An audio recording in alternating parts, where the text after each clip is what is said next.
Рахмат. Менде мындай суроодо мага деген эми 1-май округунан мен шайлоочуларым көп кайрылышат да. Эгер убагында деген бир 10 жыл, 20 жыл мурда бир жер участогуна 2 документ берилип калсачы, эми азыр угуп атасыздар, дызуучулар болуп жатат да.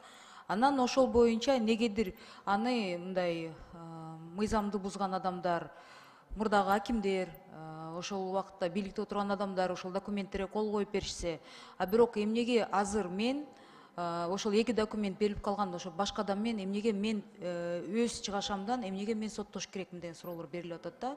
Буга деген мамлекеттин көз карашы кандай деп мен сиздерден сурай берем. Урматтуу Эльвира Жыргалбековна, мамлекет кепилдеген юридикалык жардам 4 багыт боюнча кепилденген жардамды көрсөтөбүз. Бул кылмыш жаза, жарандык, административдик жана укук бузуулар. Биздин жарандарга жарандык иштер боюнча берилет, калгандарга чет өлкөлүк жарандар да кошулуп кетет. Эгер биздин жарандардын категориясы бүгүнкү күндө 11.680 сомдон ашпаса айына минималдуу кирешеси, биз адвокат беребиз, жана 1-2 топтогу үй бүлөлүк зордук зомбулуктарга беребиз. Эгер ошол кечиресиз 11.600 сомдон ашпаса дедиңизби? Ооба. Тактап берсеңиз ошол жагын. Кантип эсептеп жатасыздар? Бул эң аз айлык акынын 60 эсе көрсөткүчү. Бул республикалык бюджет жөнүндө мыйзамга ылайык 2337 сом болгон, аны 60ка көбөйтүп 12 айга бөлгөндө 11.685 сом чыгат. Бул минималдуу киреше болуп эсептелинет. Эгер жарандын айлык кирешеси ошодон ашса, адвокаттык кепилденген жардам берилбейт. Эгер адан ашпаса берилет.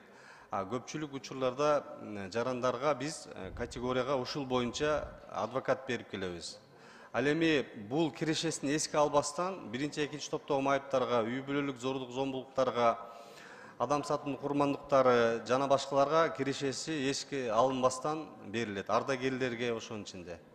Ошондо сиздин айтканыңызга жараша да, эгер адамдар деген эми жарандар мен айткан маселе боюнча ызычуусу бар болсо, анан кирешеси 11.000 сомдон ашпаса, мамлекет эсебинен адвокат жалдаганга, эми сизден жардамга укуктуу болушат, туурабы? Ооба.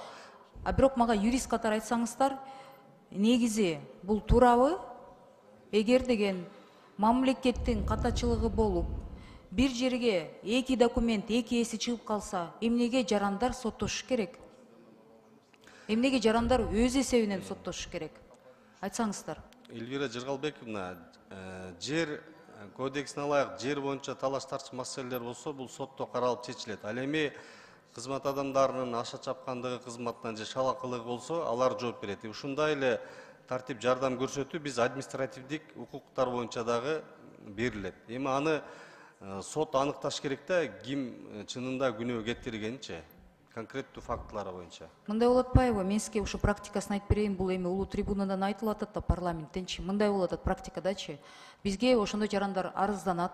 Мен ал катты башкы прокуратурага, укук органдарга жөнөтсөм, жоопто соттошко деп коюп атат да. А бирок күнөөлүүнү жазалабай туруп, срок давности өтүп кетти же дагы бир маселелер менен же экспертизасы тигинде чыгып калды деп.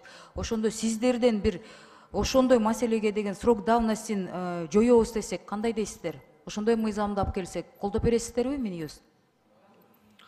Мыйзамды жогорку кеңеш кабыл алат да, Минюст ыйгарымдыктарын чегиде корутунду беребиз.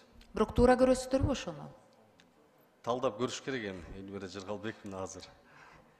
Эми буйтабай эле ачык айтпайсыздар. Жок, эми жанагы жер маселеси жарандар болсо бизге жөнөтүңүз, биз ар бири боюнча иштеп, адвокат камсыз кылып, изилдеп көрөлү, анан баягы конкреттүү адамдардын фактылары боюнчачы.